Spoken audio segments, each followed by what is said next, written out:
His Excellency Mr. Antonio Guterres, Secretary General of the United Nations, Her Excellency Madam Annalena Baerbock, President of the United Nations General Assembly, His Excellency Mr.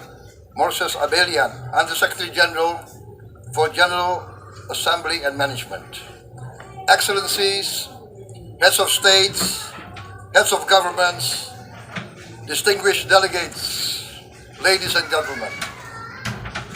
It is indeed a great honor for me to stand in this August General Assembly Hall among leaders and representatives who represent almost all of humanity. We differ in race, religion, and nationality, yet we gather together today as one human family. We are here first and foremost as fellow human beings, each created equal, endowed with unalienable rights to life, liberty, and the pursuit of happiness. The words of the United Nations Declaration of Independence have inspired democratic movements across continents, including the French Revolution, the Russian Revolution, the Mexican Revolution, the Chinese Revolution, and Indonesia's own struggle and journey to freedom. It also gave birth to the Universal Declaration of Human Rights, adopted by the United Nations in 1948. All men are created equal was the creed that opened the way to unprecedented global prosperity and dignity. And yet, in our own era of scientific and technological triumphs, an era capable of ending hunger, poverty, and environmental ruin, we also continue to face today grave dangers, challenges, and uncertainties. Human folly, common future. My country knows this pain. For centuries, Indonesians lived under colonial domination, oppression, and slavery. We were treated less than dogs in our own homeland. We Indonesians know what it means to be denied justice and what it means to live in apartheid, to live in poverty, and to be denied equal opportunity. We also knew what solidarity can do in our struggle for independence, in our fight to overcome hunger, disease, and poverty. The United Nations stood with Indonesia and gave us vital assistance. Decisions made here based on human solidarity by the Security Council and this Assembly gave Indonesia independence, international legitimacy, opened doors, and supported our early development through the efforts of the United Nations Children Fund, the United Nations Food and Agriculture Organization, the FAO, the World Health Organization, and many, many other United Nations institutions. And because of that, Indonesia today stands on the cusp of shared prosperity and greater equality and dignity. Madam President, Excellencies, our world today is driven by conflict, injustice, and deepening uncertainty. Every day we witness suffering, genocide, and blatant disregard for international law and human decency. In the face of these challenges, we must not give up. As the United Nations Secretary General said, we cannot give up. We cannot surrender our hopes or our ideals. We must draw closer, not drift apart. Together we must strive to achieve our hopes, our dreams. The United Nations was born from the ashes of the Second World War that claimed scores of millions of lives.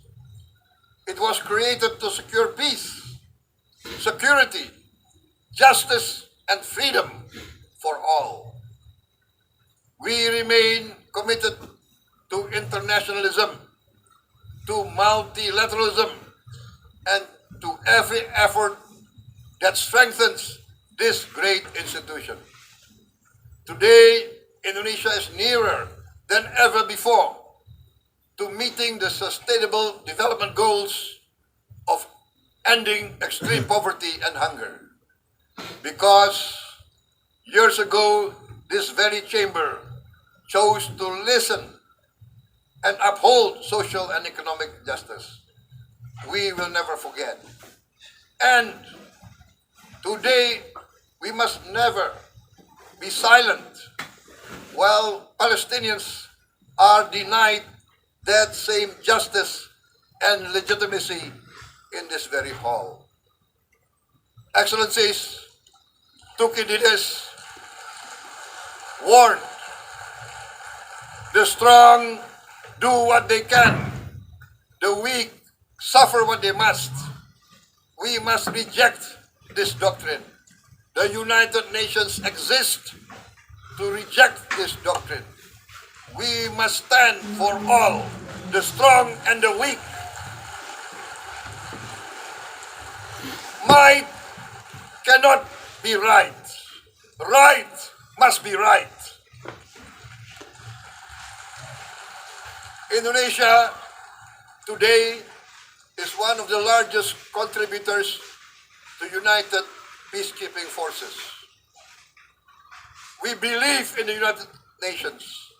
We will continue to serve where peace needs guardians, not with just words, but with boots on the ground. If and when the United Nations Security Council and this great assembly decide Indonesia is prepared to deploy 20,000 or even more of our sons and daughters to help secure peace in Gaza or elsewhere, in Ukraine, in Sudan, in Libya, everywhere when peace needs to be enforced, peace needs to be guarded, we are ready. We will take our share of the burden, not only with our sons and daughters, we are also willing to contribute financially to support the great mission to achieve peace by the United Nations. Madam President, Excellencies, I propose to this Assembly a message of hope and optimism, grounded in action and execution. Today, we heard the speech of Madam President, the President of United Nations General Assembly. Yes, it is true what she said. Without the International Civil Aviation Organization, will we be here today? Will we sit in this great hall? Without the United Nations, we cannot be safe. No country can feel secure. We need the United Nations, and Indonesia will continue to support the United Nations. Even though we still struggle, but we know the world needs a strong United Nations. The world's population is growing. Our planet is under strain. Food, energy, and water insecurity haunt many nations. We choose to answer these challenges directly at home and to help abroad wherever we can. This year, Indonesia recorded the highest rice production and grain reserves in our history. We are now self-sufficient in rice, and we are starting now to export rice to other nations in need, including providing rice for Palestine.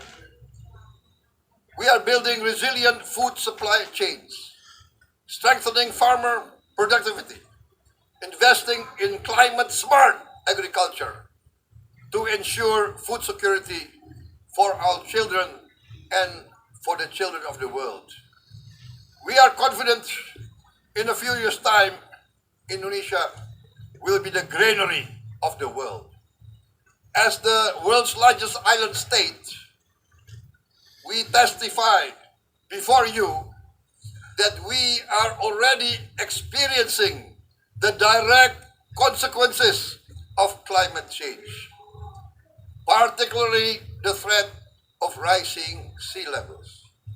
The sea level on the north coast of our capital city is increasing by 5 centimeters every year.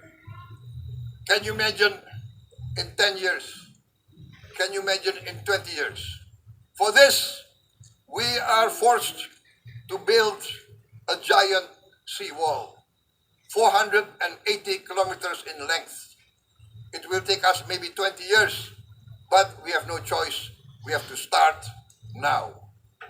Therefore, we choose to confront climate change, not by slogans, but by immediate steps. We are committed to meeting our 2015 Paris Agreement obligations. We aim to achieve net zero emission by 2060, and we are very confident we can achieve net zero emission much earlier. We aim to reforest more than 12 million hectares of degraded forest, to reduce forest degradation, to empower local communities with quality green jobs for the future. Indonesia is shifting decisively from fossil fuel-based development towards renewable-based development. From next year, most of our additional power generation capacity will come from renewables. Our goal is clear: to lift all of our citizens out of poverty and make Indonesia a hub for solutions to food, energy, and water security. Madam President, Excellencies, we live in a time when hatred and violence can seem to be the loudest voices. But beneath this loud noise lies a quieter truth, that every person longs to be safe, to be respected, to be loved, and to leave a better world to their children.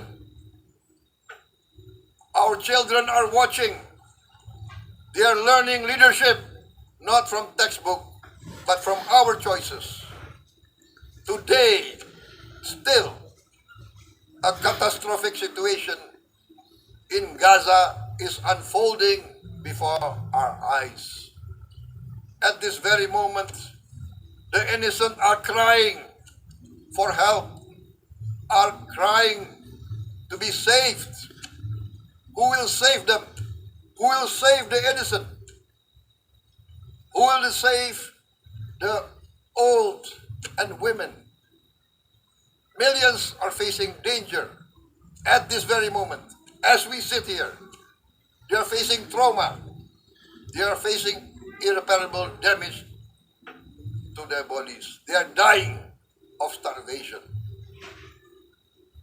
Can we remain silent? Will there be no answer to their screams? Will we teach them that the human family can rise to the challenge? Madam President, we must act now. Many speakers have said that. We must stand for a multilateral order where peace, prosperity, and progress are not the privilege of a few, but the right of all. With a strong United Nations, we can build a world where the weak do not suffer what they must, but live the justice that they deserve. Let us continue humanity's great journey of ideals, the selfless aspirations that created the United Nations. Let us use science to uplift not use science to destroy. Let rising nations help others to lift themselves. I am convinced that the leaders of the great world civilizations of the West, of the East, of the North, of the South, leaders of America, Europe, of India, China, the Islamic world, the whole world, I am convinced they will rise to their role demanded by history. We are all hopeful that the leaders of the world will show great statesmanship, great wisdom, restraint, humility, overcome hate, overcome suspicion. Madam President, distinguished delegates, we are greatly heartened by the events of the last few days, where significant leading countries of the world have chosen to side with history, to choose the right side of history, the path of the moral high ground, the path of rectitude, the path of justice, the path of humanity, to shun hatred, to overcome suspicion, and to avoid the use of violence. The use of violence will beget violence. No one country can bully the whole community of the human family.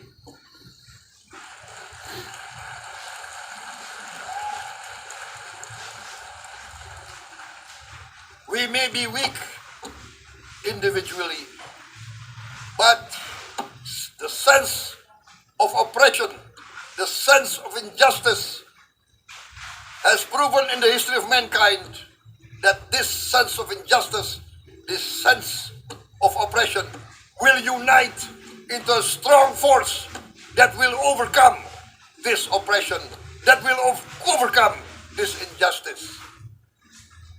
To close, I would like to reiterate again Indonesia's complete support for the two-state solution in Palestine. We must have an independent Palestine, but we must also recognize, we must also respect, and we must also guarantee the safety and security of Israel. Only then we can have real peace, and no longer hate and no longer suspicion. The only solution is this two-state solution. Two descendants of Abraham must live in reconciliation, peace, and harmony. Arabs, Jews, Muslims, Christians, Hindus, Buddhists, all religions, we must live as one human family. Indonesia is committed to being part of making this vision a reality. Is this a dream? Maybe, but this is the beautiful dream that we must work together towards. Let us work towards this noble goal. Let us continue humanity's journey of hope, a journey started by our forefathers, a journey that we must complete. Thank you. Wassalamualaikum warahmatullahi wabarakatuh.